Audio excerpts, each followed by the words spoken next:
Hey guys, welcome back to another Saturday Live. What is going on? Pumped to be doing these. I've been doing quite a lot of these lately in the same day. So I think this is my third one in a day. So my brain is scrambled. Anyway, super awesome to have this next guest on the show with us. Anyone listening on the podcast, this is something that I've never done before. I normally interview people who are on the autism spectrum and doing stuff in that scene, even though I did interview somebody who was running like a disability section of a football stadium. But today, I have a very special guest who I've actually met in person once before as well. This is Sophie.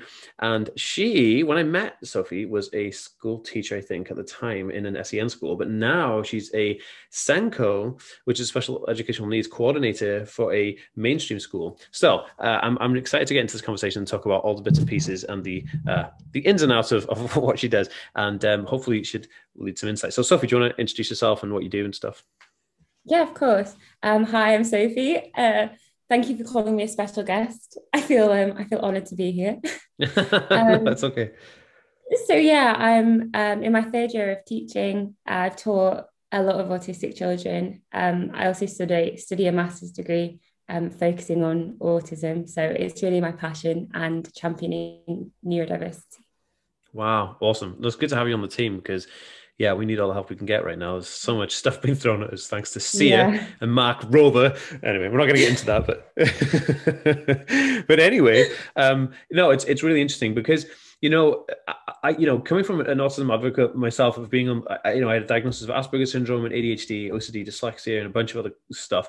It's easy for me to sit here and say like, this is what people need to know about autism, blah blah blah. But what we never really kind of have on this show or on my content is what do people who are working in that field, what do you need to know? You know what I mean? Because I'm always saying like, you need to know this, but what would you like to know? I think that's interesting. So what would you say some of the biggest issue areas are for kind of like educational establishments with autism?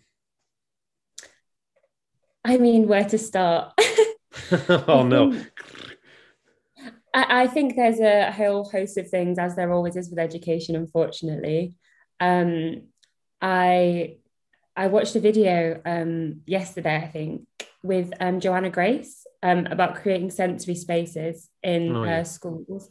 And it was found in her research that some people kind of have it or don't have it, sort of the knack for teaching neurodiverse children. Some people kind of get it and some people kind of don't. So I think that's a huge barrier that we face in terms of the attitudes that Mm, staff have towards working with neurodiverse children, and kind of not understanding the communication in behavior, in nonverbal cues, those sorts of things. yeah. So I definitely find that a challenge. And I think something that I would always love to know is, particularly with pre-verbal children, I'm always kind of assuming what they're trying to Mhm. communicate. So I Yeah. think from an autistic person's perspective, I would kind of love to know what some of those things could be interpreted as meaning from your perspective. 100%. That's super interesting. I've got a course. I'll give you access to it actually. I do sell the course for like 270. No, it's like £249, I think, but I'll give you access to the course for free. It's for like therapists, educational, professionals, mums, dads, and also people on the spectrum. And I actually cover this instant. Like how do you understand what someone's saying? you know if they're unable to speak it in a certain way, so it's really interesting, and I do cover that in this course, so I'll send you access to that, and I definitely love your That feedback would on be that. amazing. Thank Yeah, of you. course, no problem. It's funny because when we think about school and stuff like that, and I have the same issue with like hospitals and doctor surgeries, that less than 40% of the GPs and the hospital staff know anything about autism. So it's like, well, how on earth are you going to go somewhere to be treated when they know less than 40% of your condition? I know they shouldn't, how are they going to know everyone's condition? Well, you're going to a health establishment for a start, right? So the same issue I have with like the education establishment, like how would you say the ratio is of the amount of teachers who are aware of the issues that autism presents? I would say that almost everyone is aware, Okay. but I think it's the kind of the portrayal of autism in the media Oh, is God. the level of what people understand. So they're expecting very kind of like Sheldon Cooper esque kind of children. And if a child in their class that has a diagnosis of autism doesn't present in that way, they end up just feeling quite stuck and not knowing where to go with it. For example, we've got a child at the moment who's very fixated on sticks. That's his special interest. He just loves sticks. Cool. And the teacher's like, how am I supposed to teach him when all he wants to do is look at sticks? So you make his learning about sticks. Yeah, that's simple. To me, that feels like a second nature kind of link. But for some, apparently not. I don't know. Well, it's algebraic, isn't it? You apply sticks to a unit of anything. So that's what it is. A stick is the unit of the item, right? It's I love algebra for that reason. Everyone's like, you never use algebra in real life. I was like, oh, you do, son. But I just love maths and stuff. But it's funny because it's really like to me and the work that I do, it's really kind of like sometimes people ask me a question. I'm like, have I just answered that as simply as I just did? And I always say, like, did I answer your question okay? Because I feel like I just said to you, like, if they say, how do I get from A to B? And I'm like, you just walk it. And they're like, oh, yeah. And then I'm like, that just is so simple that I just really did. But I think it's because, from what I see is that if you're if you're a professional working in the field, if you're not like, you've got so many things going on. If you're not actively like searching at nighttime, scrolling through, those like papers and stuff at night on your phone, reading up on autism, like, how are you supposed to know? Like, is there training available? Like, what is your role as a SEN code? Do you have any responsibility to educate the staff in the kids? Yeah, definitely. I do quite a lot of CPD training with the staff at my school. A lot of kind of generic training that all staff in school can attend. And I also do specific class team meetings if they have a child in their class that is neurodiverse, specific strategies that are working for them, keeping up to date on what's working well, what's not working, because I think it's very easy from a leadership perspective to just assume that you know what's going on the ground from what you see. But I think that is absolutely huge, making sure that staff are involved in every step of the process, because they see that child every single day. And also taking time out of my schedule to go and spend time with the child in their classroom, I think is just huge, because we're making massive decisions about their educational health and care plans, the interventions that we're putting in place for them. And I don't understand how we're supposed to do that without sort of seeing it firsthand and communicating to those people. Exactly. I mean, it sounds like, is there a lot of work that you think needs to be done in terms of education versus autism? Like, because, and I always say it like this, like, one of the things I'm campaigning for is like, places need to be autism friendly or neurodivergently friendly, right? Because, if you go back to like the 20s, if you're a wheelchair user in the 20s and there was no ramp to get into the grocery store, well, that's your problem. You know what I mean? But now, I mean, it'd be sacrilegious. Imagine a store didn't have disability access, right? That it could be sued, and rightfully so. And I just think like, wow, look how far we come with protecting disability rights and things. But then you look at the university, it gets like a backhand slap. Tesco's like, we're going to give you 1 hour a year to shop in the store. It's like, what is that about? Like autism hour once a year. Ooh, that's like great. But do you know what? The store needs to rethink its market, because if you think that like 1 in 100 people in the United Kingdom diagnosed with autism, then the store is not accommodating for 1 out of 100 people who walk through those doors. That's not good. There's a duty of care for anybody in a public service, right? So my question is like, and if you apply that to the school and education board, how far away from being like neurodivergently friendly is the education system? Quite away, honestly. Yeah, you can say like miles and miles away. Yeah, billions of miles away. Honestly, yeah. I think it's compounded as well by the fact that a lot of children with special needs and disabilities are currently in mainstream schools, because special schools are kind of full. Yeah, I think it also goes back as well to the training that we get in neurodiversity within our initial teacher training. It's not rubbish. good. It's really not good. Yeah, this is the thing. That's why I designed the course. I have so many people like yourself who like and this is not me trying to sell my course or anything, guys, don't worry about that. But people, like so many people like yourself, come up to me and they say, like, they ask me the same question. They want training, they want to know more, and they want to have that more deep insight. So this is why I was like, oh, maybe I'll create a book and I can just hand that out. And then I was like, well, the book's not as like hands-on. So I thought, if I make a video of me explaining those things, I could be a bit more kind of like, I could express it more. So I did that exact thing because I literally sat down with the council, our local council, and they were like, oh, we have like, do you do training or not? I'm like, yeah, I could do. And they were like, oh, we don't know anything about it. I thought, oh my God. Like, and it was just mind blowing. And we have a huge a bridge school here on the island where I live. We have a bridge school here. And it's a massive, like a £4 million development. It's a fantastic school. But, still there's still staff in there that don't really know about it. I mean, they're working every day and they kind of like, it's a hands-on job and they're doing a great job. But I feel like there's so much more work that needs to be done educating the staff who are educating the kids. And I don't know how we do that. And this is my question to you then.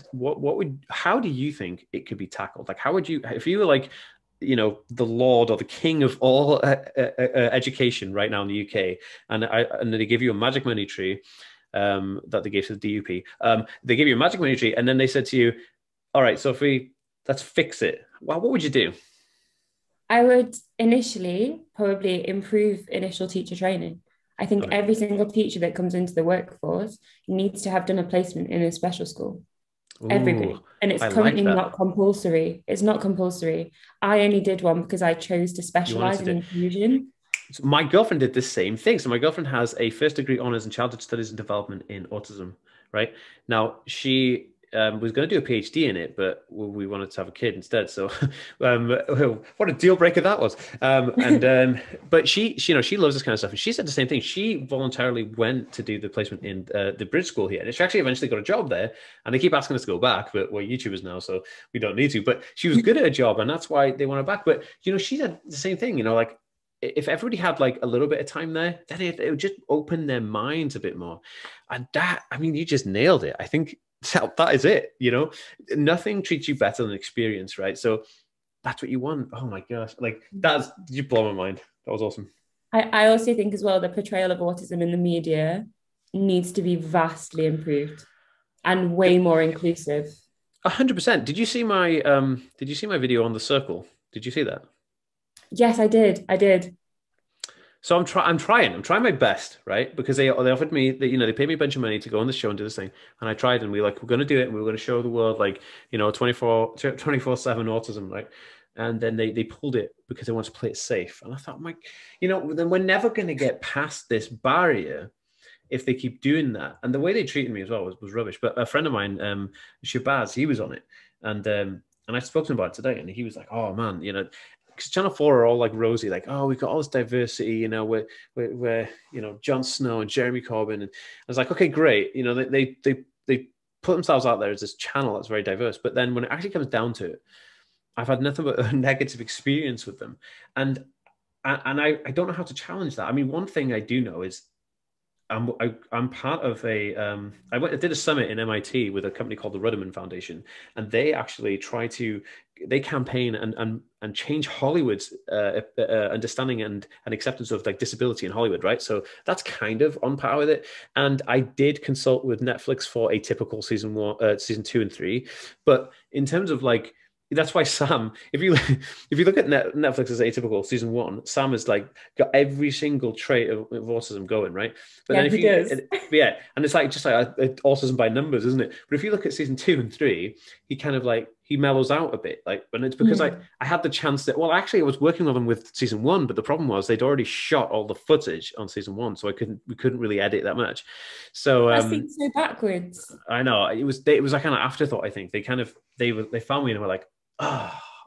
So I did this consultancy with them, and it was really fun. They were nice guys, and but it was funny because I said to them, like, look, you're just going to make him into this like Sheldon character, which we've got loads of Rain Man, right? We've got Rain Man. We just need real people, and then so that's why he's mellowing out a bit, because they're trying to really bring that character to life. But I absolutely think you're right. You think about the amount of people who watch telly, and they just go and they see like this representation, and they think that's it. I got it now. And Rain Man, anybody who loves Rain Man, but it's not, it's no hard. How do you break that egg? And it's hard. It's hard to penetrate that media kind of. I'm going to do it though. I'm going to do it with my sledgehammer. Oh, you've frozen on me. Oh, you're back Oh, now. okay. I'm sorry. Anybody watching and I froze. I'm sorry. Okay, so what is your like? What's your goal? What like?